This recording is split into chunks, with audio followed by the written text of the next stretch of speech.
Andrea Brillantes inaming napapaiyak na lang sa dami ng isyong ibinabato sa kanya. Alamin natin na showbiz report mula kay Anton.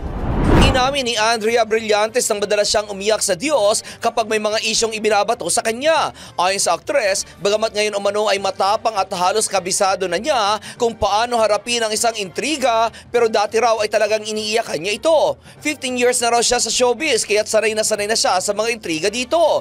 Lahat daw ng tapang niya ay nanggaling sa mga pinagdaanan niya kung saan minsan umano bumibigay na siya, pero kapag naiisip niya raw ang mga pinagdadaanan niya ay nasasabi na lang niya sa kanyang sarili na, ngayon pa ba ako titigil? Nalagpasan ko na dati ang mga ito, kaya ko rin itong lagpasan ngayon. Pero sa mga pagkakataon umano na feeling niya ay hindi na niya kaya ang intriga, sa Panginoon lang daw talaga siya kumakapit. Naniniwala raw siya na kayang-kaya siyang iligtas ng Panginoon sa lahat ng mga pinagdadaanan niya, ngunit may mga moment umano na talagang umiiyak na lang siya. Lagi niya raw sinasabi sa Panginoon na hindi na niya alam ang gagawin, pero naniniwala at nagtitiwala siya at kakapit lang siya sa Panginoon dahil dito siya naniniwala at hindi na siya naniniwala sa mundo.